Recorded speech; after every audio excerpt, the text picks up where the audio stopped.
Kalaflai atu hani ata tolu atau wala tala tutupuken lata ia mai poni poni. Greetings and kalaflai atu, these are our news bulletin for tonight. Ko whamoli he takitaki he whainga ua hila e tau le kua ke he hila. Niue Power Corporation is taking steps to address the unscheduled power outages. Whakatoka e whahi to tonu mela he whatuwhono e patoanga nu mela ke mai longa he tau tangata. The annual inflation rate in Niue stands at 10.65% up to June this year. Ko kamata e mga hala toa wha. Cyclone season commences.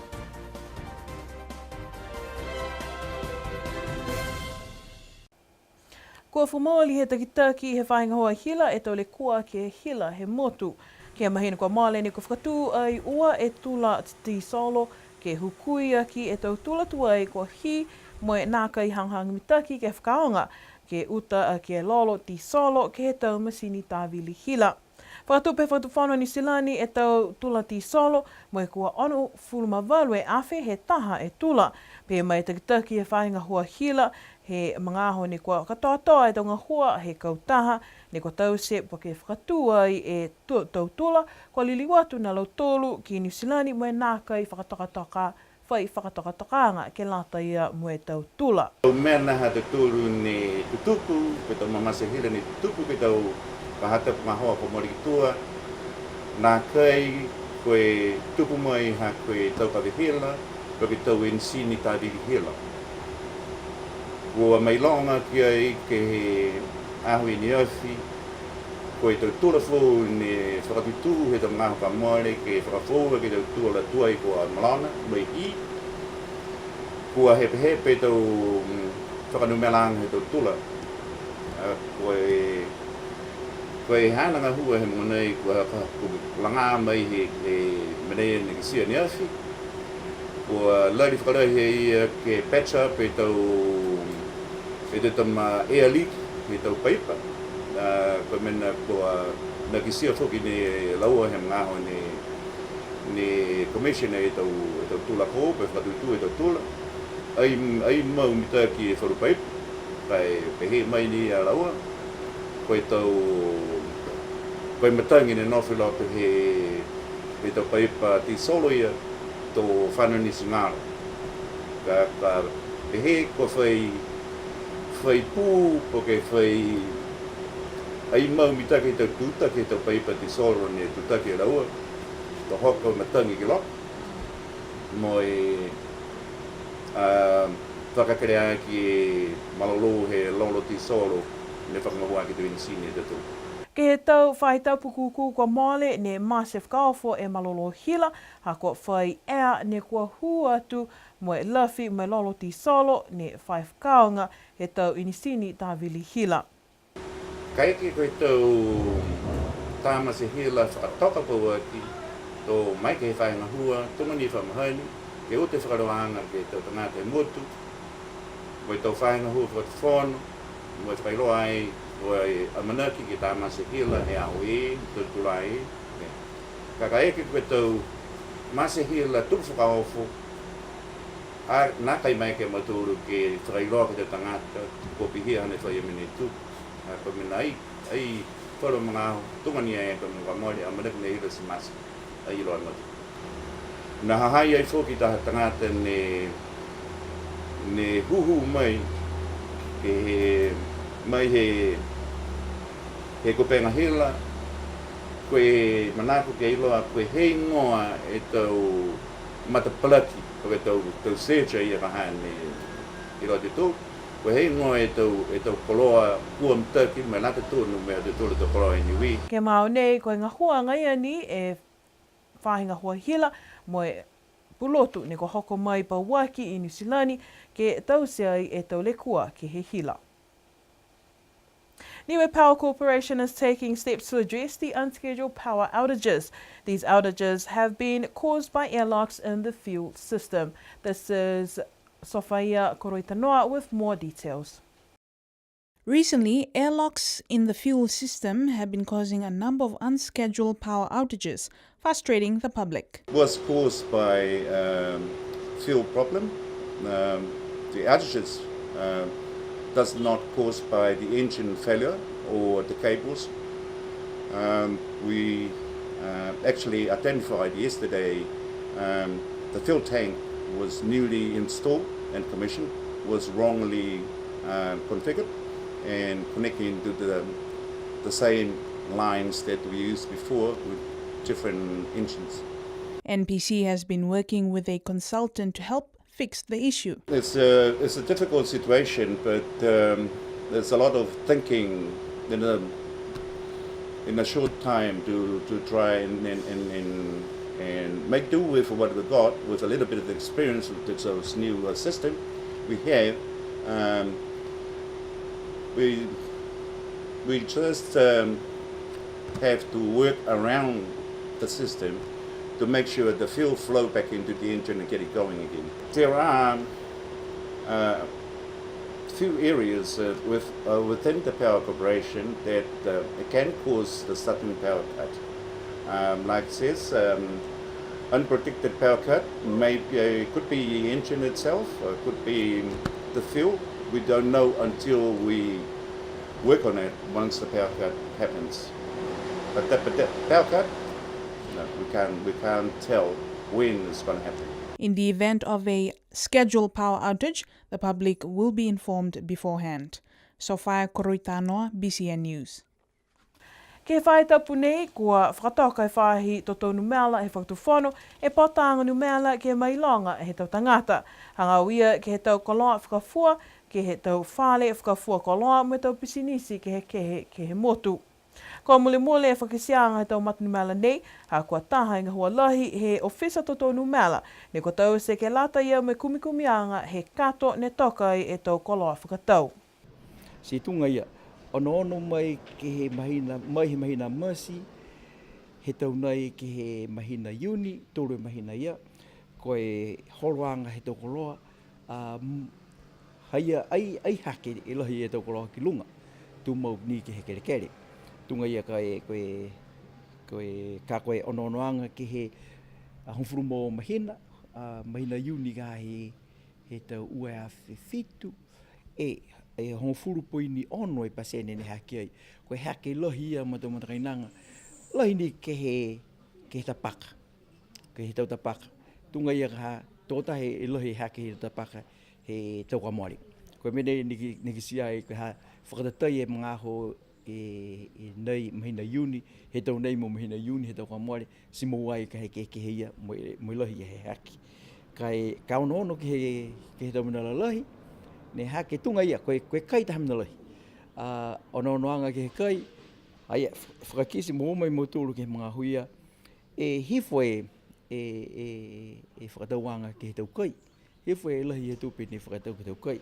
Hifo ke he 0.2%, ke he ua na puini nākai ua e ke kere. Ko e tau mena ne hake, lai maha ke onoanga ke he tunga ka e tau koloane whakaonga ke he tau whare, ka ko e mena ne hifo ke he kere, ko e tunga ia e tau airfare, ke tau puwarere o whenonga tu tangata ki New Zealand, ne whakisia e koe toko lalo. Ko malikisi e tatongi he tau koloa ke hongfulu poini ona pasene, mai mahina Uni uawhi me hongfulu mawhitu, ki a Uni uawhi me hongfulu mawalu. Ko mana koe whainga hua ke nofki lalo hifo e whae pasene, e malikisi he tatongi he tau koloa o si he motu. The annual inflation rate in the US stands at 10.65% up to June of this year. This is for the period of June 2017 to 2018. Statistics official says inflation have been increasing. This is Sofia Koroitanoa with more details. These numbers have been highlighted in the statistical release of the new rebased Consumer Price Index, which measures changes in the prices of goods and services that households consume. The annual inflation from June 2017 to June 2008 is 10.65%, but that's including the rice of the price rise of tobacco and cigarettes. Yeah, because we can't ignore them when we do the actual CPI calculations of the nation, because people buy them. The high costs are mainly due to the prices of imported goods and services. If the CPI or if the inflation rate keeps on going up, it says the cost of living is high. But up to now, government the policies of government is working and trying to maintain the cost of living to we can comfortably say if it's around 2 to 4%, that's good for a country. But if it's beyond above the 4% rise, that is not sustainable because it's going to be too expensive for people to buy things. It also highlighted housing, water, electricity, and gas as the largest positive contribution, while transport had the largest negative contribution.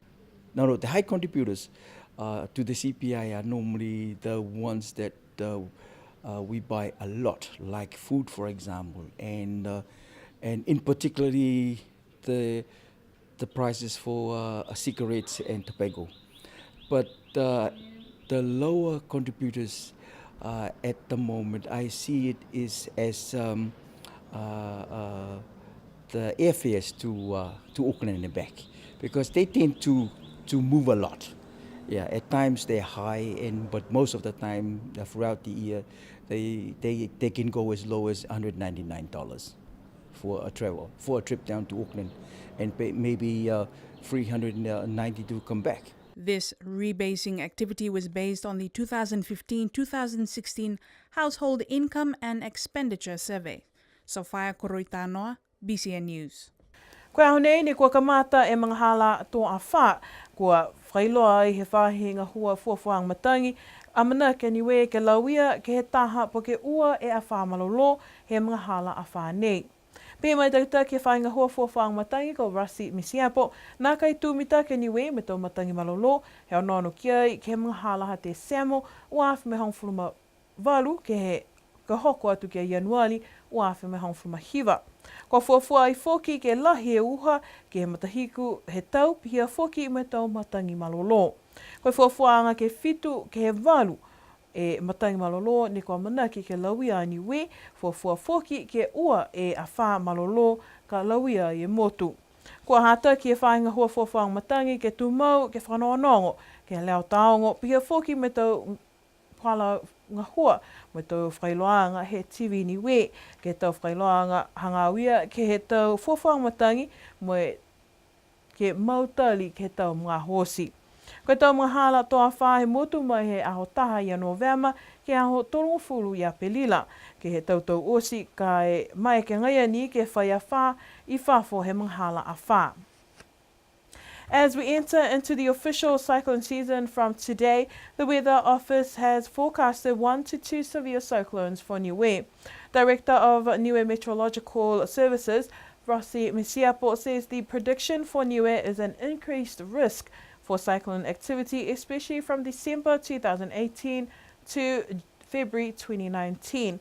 The director says we are also in El Nino alert as we head towards the end of the year.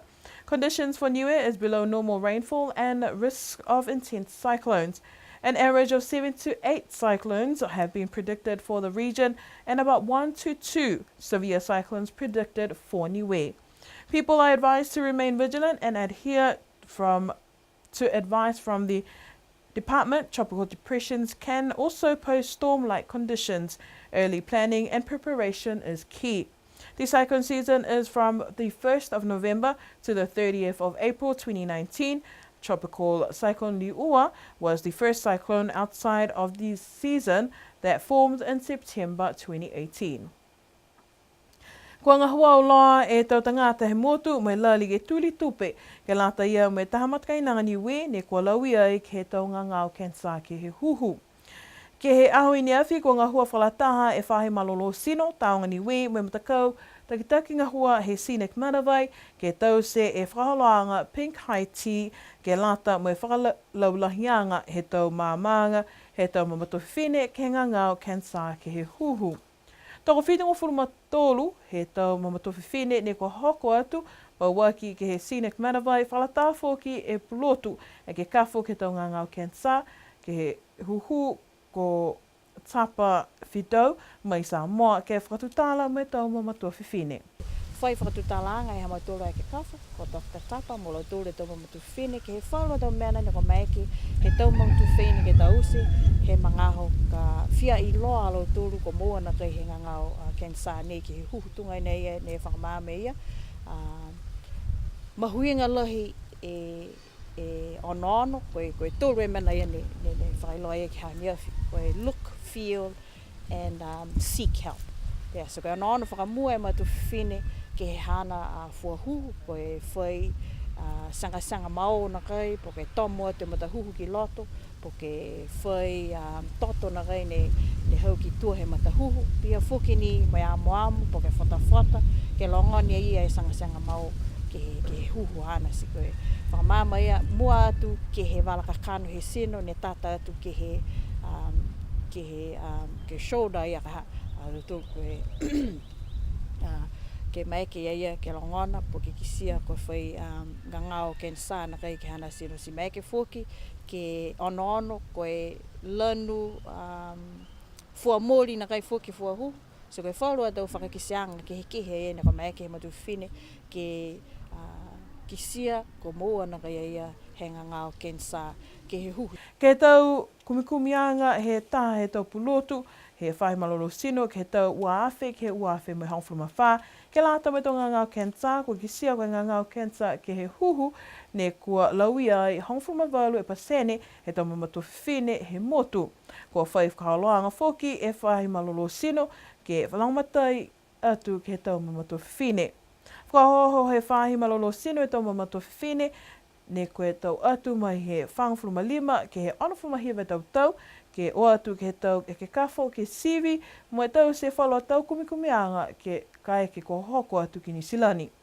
Haha iai e taha patuwhine whuata ne kua laui ai ke henga ngau nei, mo e mai ke whoki e whakaloanga nei ke kumitupe langmatai, ke lata me whakatupe e tau senga vai ke langmatai ke tului aki e ngangau. Ole atu, whoki ke lau tōru ne ko hoko atu, ke moa mai whalua langamataianga, ke lata ia mo he tōru whaitama ia ke he motu ko penina, he kau, ke lata mai hana tau lalianga, ke moa whalua langamatai tupe, ke whakataua ki e whalua tau waila kau, ke tului aki e hana ngangau, Kansā ke he huhu me mga honei, ke maeke ia ke whai mga aho, ke nofu mai hana whanau, mai hana mga whawa whuki. Ono tu koe katoa toa e tau langamatai ne ko moa ke ahu ni awhi. Koe oni awhi mo i warungo furu e tāla, si tau tahe whakaue ke he tau lima fuaki, he tau tōru tau matakai nanga he motu. Si tunga ia, e loa e tau tōru nā kai nimo he tau tangata, alau tōru ne ko manako langamatai, mo i mata mua tūmau he tau tōru tau tangata ke he tau whangamena pehe nei. So ke hoko mai ke mga pungi nei, ko hoko tua he tau tōru tau langamatai tupe, ke he oni awhi, lima seo mo i tōrungo furu e tau tāla.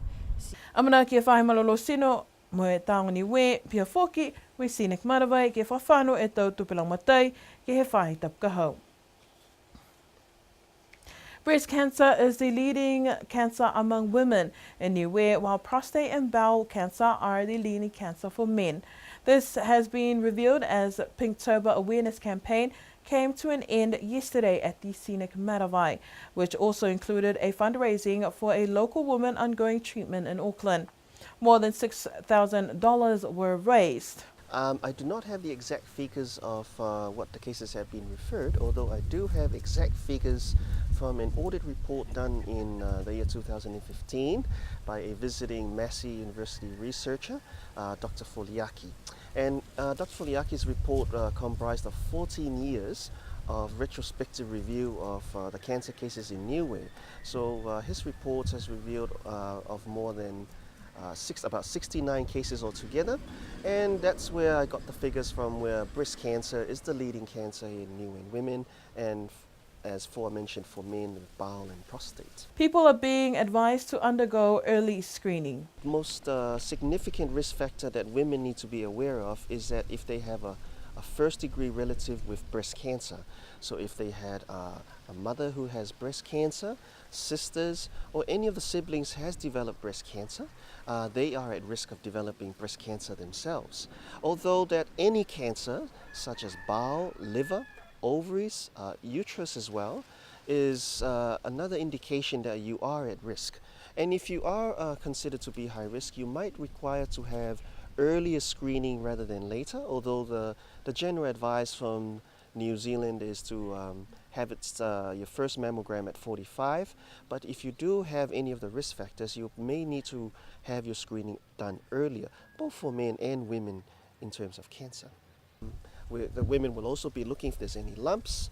Women will also be looking for, for some abnormal discharge from the nipple, such as blood or pus.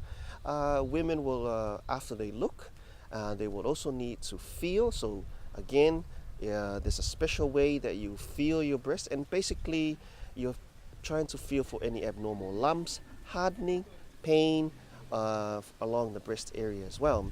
Just on that note, it's very important for women to know that the commonest part of the breast to develop breast cancer, first of all, half of the breast cancers develop in the part of the breast closest to your shoulder tip.